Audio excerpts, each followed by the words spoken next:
Less than 10 seconds away to the start. Round 5, Heat 1 of the Shell Australia Touring Car Championship for Phillip Island. Peter Brock, our pole man. Craig Lowndes alongside him. Seen Lowndes make some demon starts at Simmons Plains, and he's done it again. Brock's bogged down. He's been swamped by Ingle off the start line as they come down toward turn 1. There's Lowndes, an absolute blinder. Just got the jump on Brock. Leads them through turn 1. I think that's Ingle up in second position. A great start off the second row.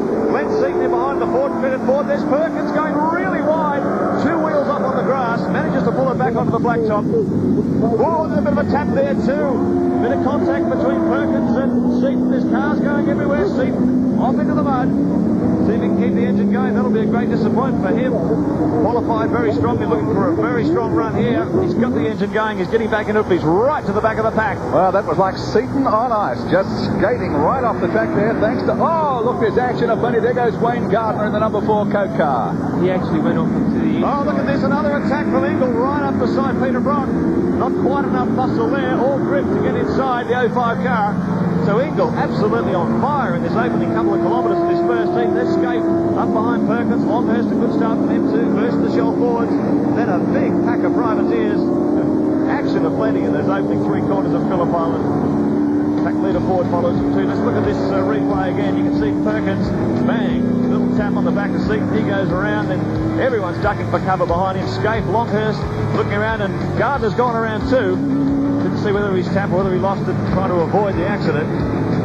Seaton, fortunately without damage, but that's dropped him right to the back of the pack. And there's, oh, look at that, sideways under power. 550 horsepower trying to get to the tarmac through these tyres. Very slippery conditions at Phillip Island.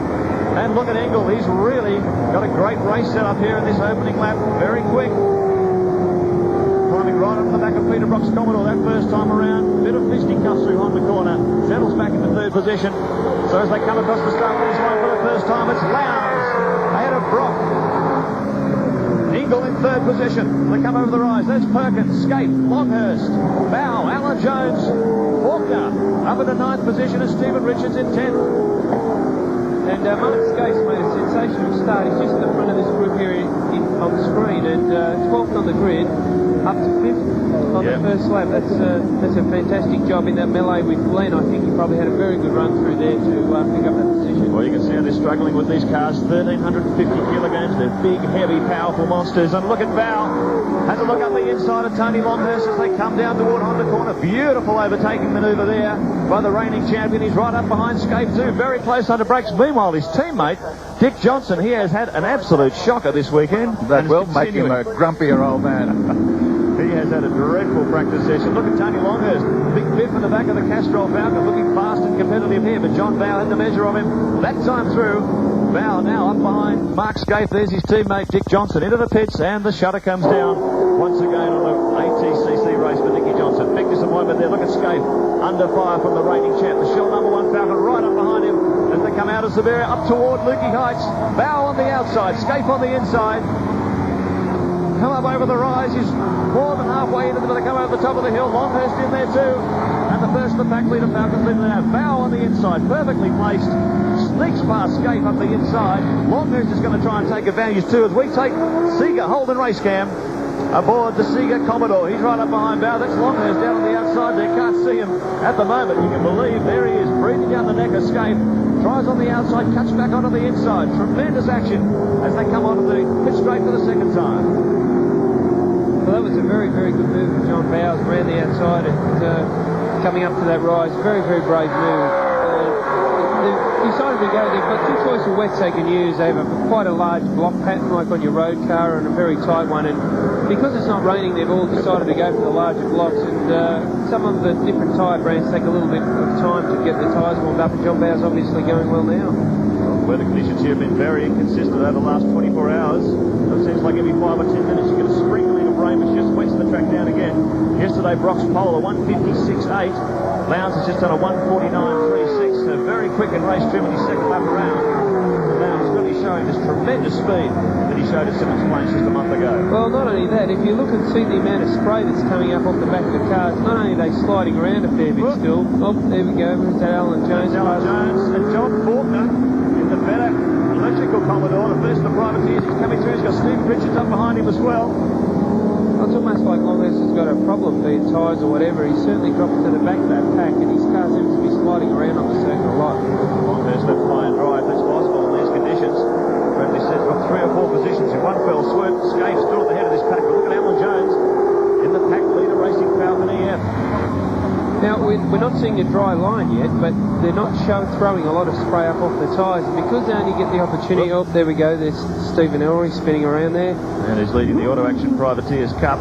Chase in trouble here. I wouldn't be surprised towards the end of the race to see some of these people pit first. Big attack here from Alan Jones. You can see him sneaking up the inside of the Seeker Falcon. They'll be side by side as they come back onto the pit straight this time around. Jones showing a tremendous amount of traction in slippery conditions. He just walked right around the outside of the Seeker Commodore and leads him back on the straight. Look at Johnny Faulkner. Tremendous run from the privateer.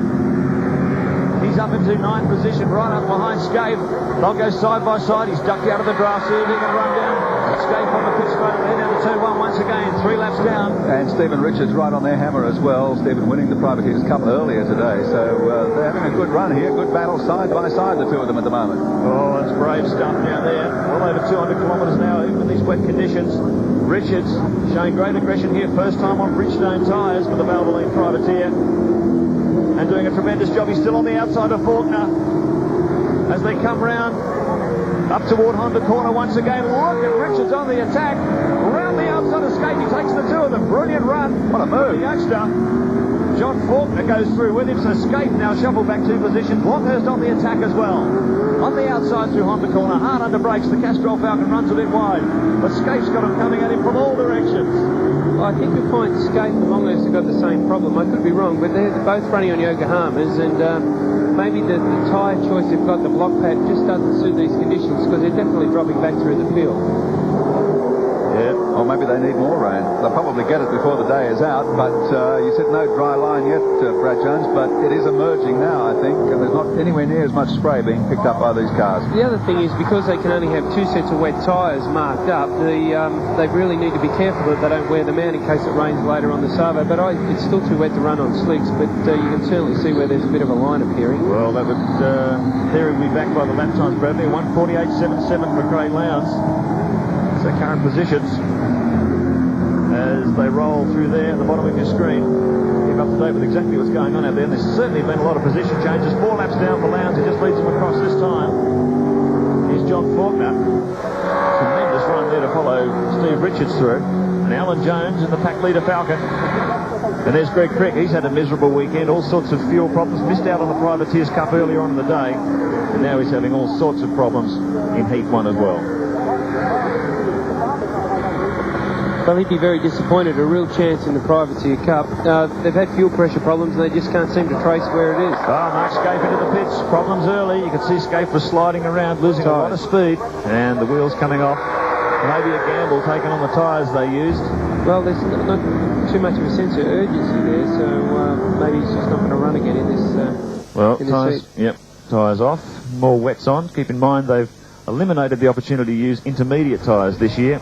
As a cost-cutting measure, you can only choose either full wets or full slick tyres. Now, if you look at those wets that they've wheeled off and on the car, the cut seems very similar. I know that the Bridgestone and the Dunlop tyre that other guys are out down there at the moment is a much bigger block, which means, for every cut that Mark has, for every 2, there's only 1 on the Bridgestone, which we're looking at now, and the Dunlop. And I think in these conditions they'd work a bit better. I think Mark's tyres are probably overheat a bit. Craig Lowndes, brilliant start to this opening race in the 5th round of the Shell Australian Touring Car Championship. Bolted away from the line, left the pole sitter, teammate Peter Brock standing, although Brock actually gained some advantage out of the shuffle up in the first